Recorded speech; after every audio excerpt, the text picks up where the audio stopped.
আজ থেকে শুরু হলো আমাদের পাড়া আমাদের সমাধান প্রকল্প।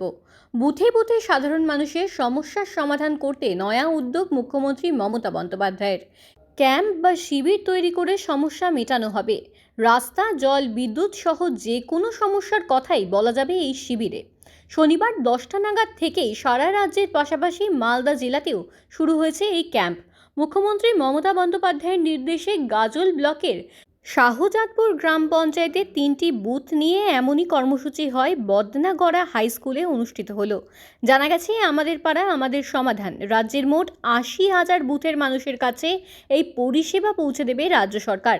বুথ প্রতি 10 লক্ষ করে টাকা বরাদ্দ করা হয়েছে। 3টি বুথ নিয়ে একটি কেন্দ্র তৈরি করে সাধারণ মানুষের কাছ থেকে ছোট ছোট সমস্যা শোনা হচ্ছে। কোন কোন সমস্যার সমাধান পাওয়া যাবে এই প্রকল্প থেকে, সেখানে একাধিক সমস্যা সমাধানের পিস্তল বসে তা কয়েকটি ভাগে ভাগ করে দেওয়া হয়েছে।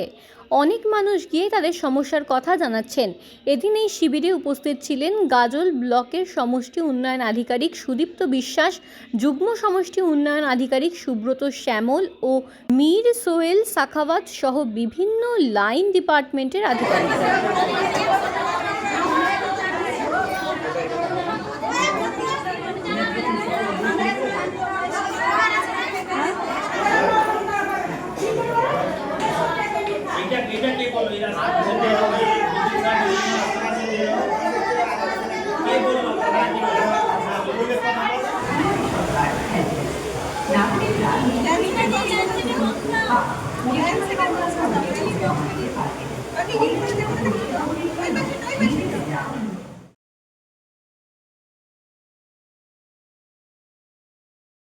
আমাদের পাড়া আমাদের সমাধানে এসছেন এখানে, তাদেরকে অনুরোধ করছি আপনারা নিজেদের রুমে নিজেদের বুথ নাম্বার দেখে বসে পড়ুন। আমরা এক্ষুনি আমাদের আলোচনা শুরু করব।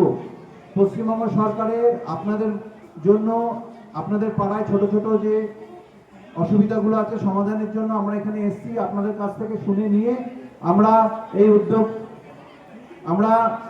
এই নোটগুলো করব এবং আপনাদের সমাধানের চেষ্টা করব। আপনারা অতি সত্বর প্লিজ আপনাদের রুমে ঢুকে যান। হাই স্কুলে আমাদেরকে ডেকেছে মমতা দিদি। এখন আমরা এসেছি যে ব্লক থেকে এসছে, আমাদেরকে বিডিও অফিস থেকে এসছে, আমাদেরকে জিজ্ঞাসা করলো আপনাদের কি সমস্যা আছে। আমরা তো বললাম রাস্তাঘাটে লাইট মার্শাল সব বললাম। এখন বললাম আমরা, এখন দিবে কিনা ওটাই তো